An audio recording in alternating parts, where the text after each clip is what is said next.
నమస్తే, welcome to are Telugu. రైతులకు పశువులకు ఉన్న అనుబంధం కొంతమంది మూర్ఖులకు అర్థం కాదు. 28 గడ్డివాములను ఏదైతే ఈ పశువులకు గ్రాసంగా దాచిపెట్టిరో ఆ 28 గడ్డివాములను ఇటు ఆస్తిపరంగా చూసుకుంటే 10 నుంచి 15 లక్షల వరకు నష్టం చేకూర్చిండు ఓ ఎదవ. వాడు ఏదైతే ఈ గడ్డివాములు ఉన్నాయో వాటన్నిటిని తగలబెట్టిండు. వాటికి సంబంధించి అన్ని ప్రూఫ్లు కూడా ఉన్నాయి. ఇటు సోషల్ మీడియాలో ఆ వీడియోలు కూడా విత్ సీసీటీవీ ఫుటేజ్ తో సహా ఆ వీడియోలు వైరల్ అవుతున్నాయి. అయితే దీనిపైన ఇప్పుడు ఒక చర్చనే నడుస్తుంది. ఏమని, ఏదైతే ఆ గడ్డివాములను తగలబెట్టిన ఓ ఎదవ ఉన్నాడో వాన్ని పోలీసులు ఒక సిఐ వాన్ని కాళ్ళ మీద కొట్టే ఆ వీడియో ఇప్పుడు సోషల్ మీడియాలో వైరల్ అవుతుంది. అసలు పోలీసులు ఇంత దారుణంగా ఒక మనిషి అని చూడకుండా ఇంతగానం కొడుతున్నారు అంటూ కూడా కొంతమంది మేధావులు దీనిపై ట్వీట్లు చేస్తున్నారు, వీడియోలలో కూడా మాట్లాడుతున్నారు. మరి వాడు చేసిన ఎదవ పని ఎవరికి కనిపిస్తలేదా?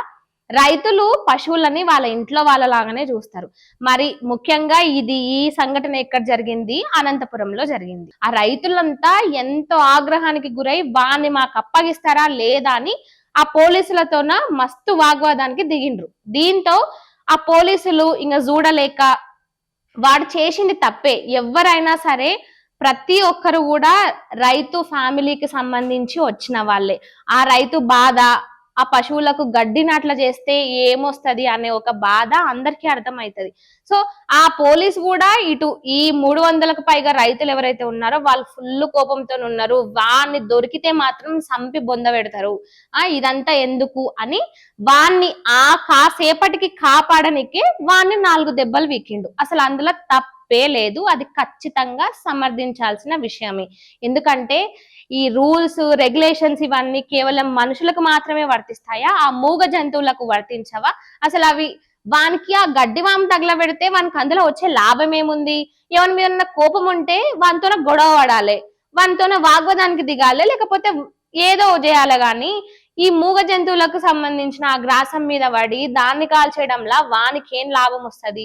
ఇప్పుడు దీనిపైన చిన్మయి గొప్ప మేధావురాలు ఈమె దిగింది. ఇటు ట్విట్టర్ లో ఏమని పోస్ట్ పెట్టింది?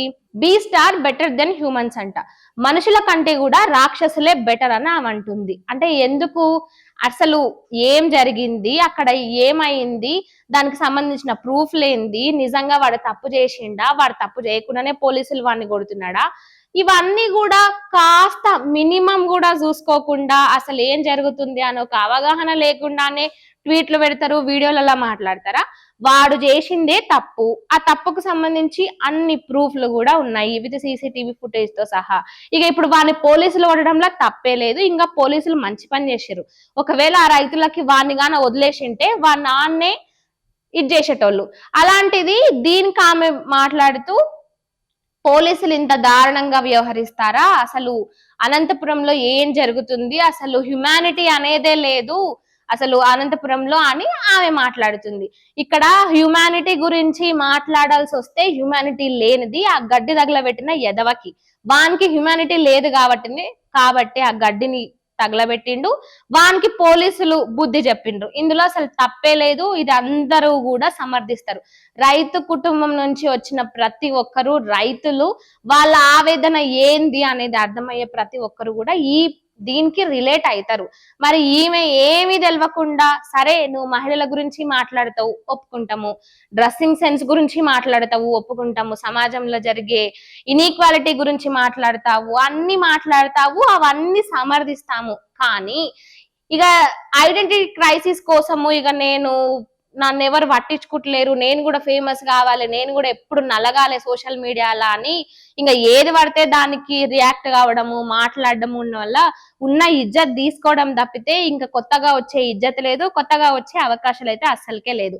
కేవలం చిన్మయి మాత్రమే కాదు, ఇటు కొంతమంది సీనియర్ మోస్ట్ జర్నలిస్టులు కూడా దీని గురించి జవాబుదారితనం లేకుండా పోతుంది, మానవత్వం లేకుండా పోతుంది, అధికార దుర్వినియోగం, పోలీసులు ఇష్టారాజ్యంగా వ్యవహరిస్తున్నారు, అసలు ఎక్కడ ఉంది సమానత్వము, ఎక్కడ ఉంది న్యాయము, ఎక్కడుంది హ్యుమానిటీ అంటూ కూడా పెద్ద పెద్ద మాటలు మాట్లాడుతున్నారు.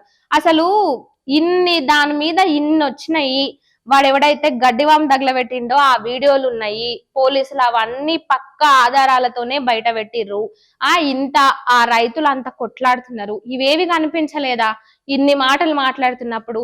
కేవలం వానికి 4 దెబ్బలు పడ్డాయి అనేది మాత్రమే చూస్తారు కానీ వాడేం చేసిండు అనేది ఇక్కడ ఎవరికి కూడా అర్థమైతలేదు. అంటే ఇక్కడ వాళ్ళు అర్థం చేసుకోవాలన్నంత అమాయకులు, మైండ్ లేనోళ్ళు కాదు. సీనియర్ మోస్ట్ జర్నలిస్టులు, సోషల్ మీడియాలో ఎంతో పేరు ప్రఖ్యాతలు తెచ్చుకున్న గొప్ప మేధావులు. మరి వీళ్ళెందుకు ఇట్లా చేస్తున్నారు? ఇలాంటివి జరిగినప్పుడు అసలు ఎందుకు జరిగింది, ఎలా జరిగింది, ఇది ఎందుకు జరగాల్సి వచ్చింది, ఇవన్నీ జర చూసుకొని అనేది తెలుసుకొని మాట్లాడితే బాగుంటుంది అనేది నా అభిప్రాయం. మరి మీ అభిప్రాయం ఏమనుకుంటున్నారో కామెంట్ రూపంలో చెప్పండి.